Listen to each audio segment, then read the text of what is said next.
So that's how to view individual comments, but there are a couple of other things that you might want to view on a PDF. You know, maybe you want to see the whole page. It's kind of difficult to see what's going on here with just half the page visible.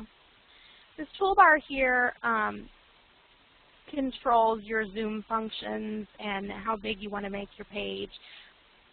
And right here you can click to show one page at a time. So if I click that, it makes it pretty small. And some of you I know have probably just partial screen anyway, so this is going to be really small for you.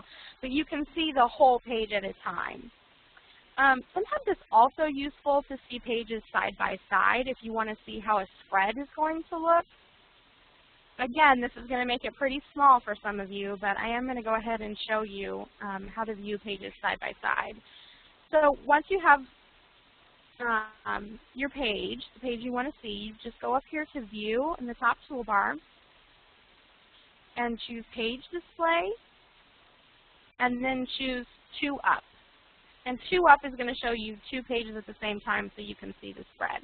Now sometimes you have a file that starts on a right-hand page and sometimes you have a file that starts on a left-hand page, and you need to get those set correctly so that 1 isn't on the left side and 2 isn't on the right side.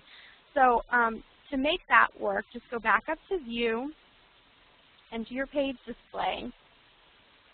And if you're starting on an odd page, then you want to choose to show cover page during. So this is my first page. There's only 1 page there, but then when I go down, I can see 2 and 3. So now I have my facing pages correct. So if you need to check for facing page requirements, make sure that all your figures are on the outside margin or something else that's a requirement for your journal, this is a really easy way to do that. Of course, you can also print your PDFs. I would recommend not printing unless you have to, but if you do need to print, you can print them with comments so that you can see all the comments. In order to do that, just come to your print icon, and if you click on that, and then choose Summarize Comments, there are several options for how the comments will display. So you can view them on separate pages, and it's a numbered list. You can view the comments only, which isn't very helpful because you can't see what the comments go to. You can view the document and comments with connector lines on a single page. This is pretty useful if you can print on large paper and you don't have too many corrections on a page. It can get kind of cumbersome if you've got a lot of corrections because it's hard to tell which line goes to which correction. Or you can do the comments with connector lines on separate pages, which also doesn't make a lot of sense to me because then you have to tape the pages together. So I would recommend either using the comments and connector lines on a single page or the numbered list. And then, of course, you can change your page size and the font size of your corrections to make the comments larger and easier to read. And then you would just choose to print comment summary.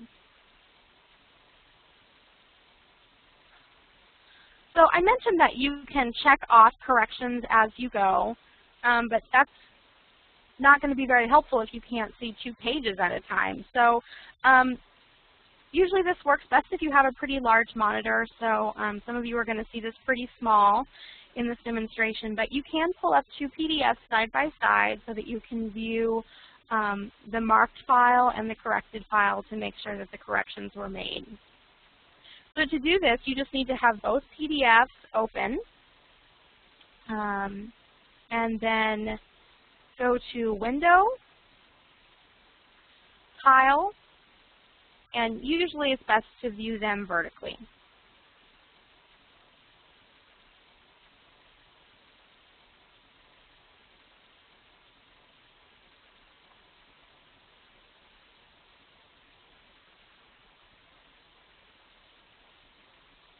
There we go. So I have my marked set on the right and my clean set on the left. Again, it definitely works best if you have a pretty large monitor so that you can see, actually read the words. But you can see they're independent, so I can scroll down here and look on the same page. I can search and using the find function, so if I want to search for my figure because I know that I had a figure that needed to be replaced, I can do that, and it'll find the word figure. And then as I go through, I can just check off which corrections were made so that I can be sure that everything was done correctly.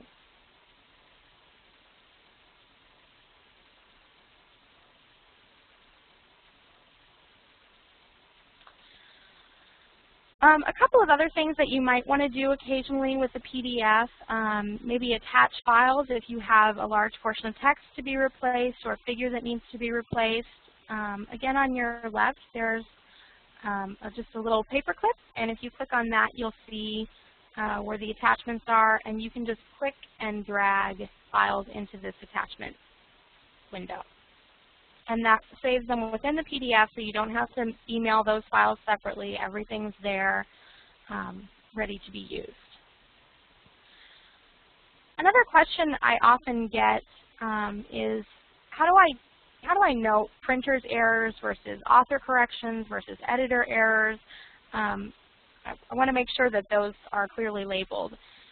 The best way to do that is just to come into a correction, and you can double-click to get your pop-up. And I like to enter down to a new line and just put in parentheses, PE. It's a printer's error.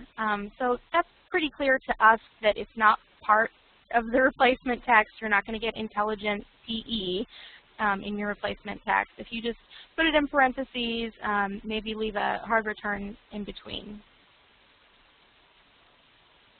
So we have quite a bit of time for questions, and I have a couple of other frequently asked questions that I can go through, but I'd really like to give you all a chance to ask the questions that you have, and then if we have extra time, we can go back to some of my frequently asked questions.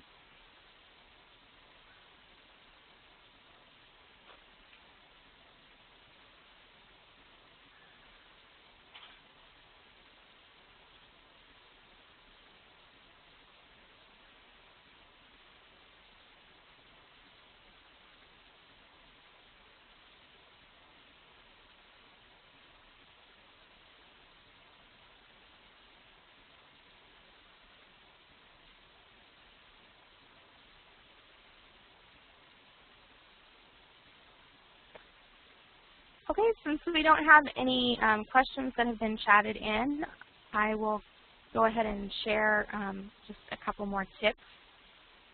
So let me get back to my desktop.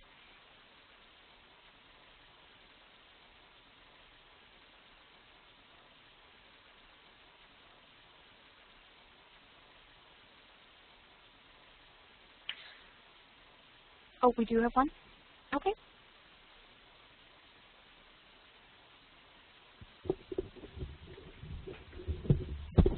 We do have a question, Joanna. This is from Laura. Are there specific tools for indicating that text should be made bold or italic, or must that be done via highlighting and adding a note?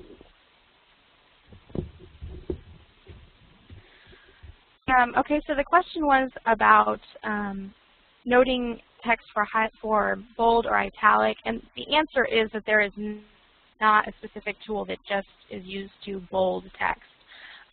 So really the best way to do that is through either the highlight tool, or you could point to it if that seemed easier, but I would recommend just the highlight tool and then adding a note to identify what you want to be done.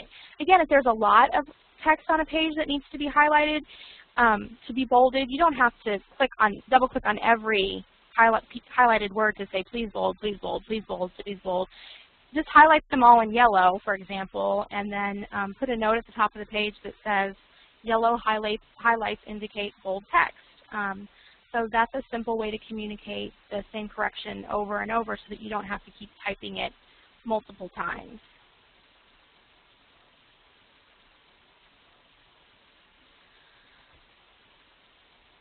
Okay, a question that I get from a lot of editors who are receiving PDFs from their authors, and they have all these corrections to put together, is there an easier way to add an author's comments to my master set? How on earth do I get all of these comments in one place? And the answer, thankfully, is yes. There is an easy way to add corrections. I would recommend that you work with a master set, make your corrections, and then if you need to add corrections from an author, you can do so. What you should do is come up to Comments, and then choose to Import Comments.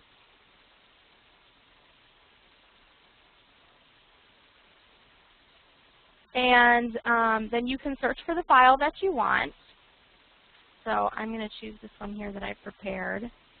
And once I click on that file, it may take a second, but I got a comment here. This is the comment from the other set that I just imported.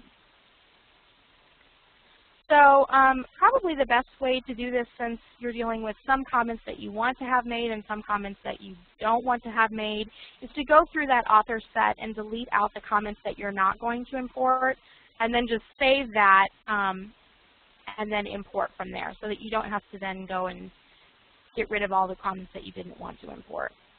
But that makes it really simple if an author has a lot of corrections that you know you're just going to have to spend all day annotating each and every one onto your master set.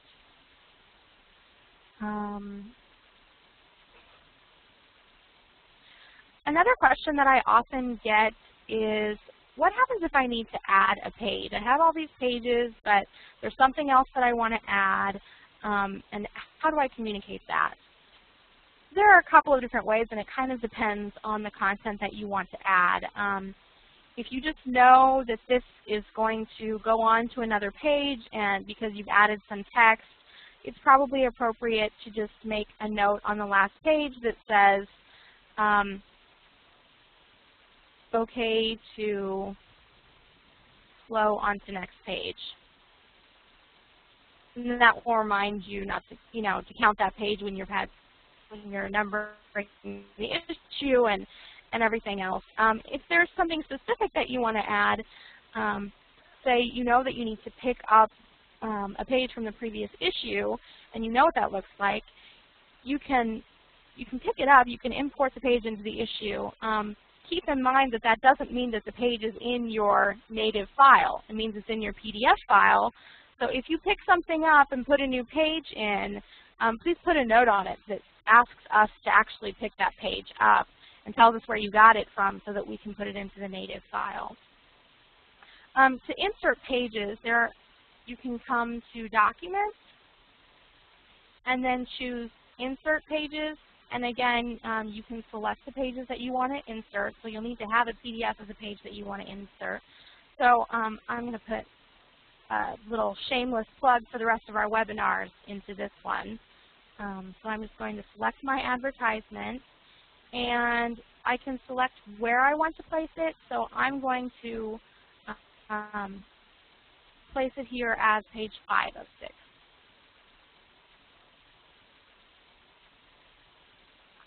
And then you can see this page that was not there before is now there. You can also view pages by clicking on the page icon at left. And I'm going to minimize my comments so you can see it better. From here, you can manipulate the order of your pages. You can click and drag from one page to the next. If you have 2 PDFs open, you want to pull a page from one PDF into the next, you can just pull these clear into a new PDF.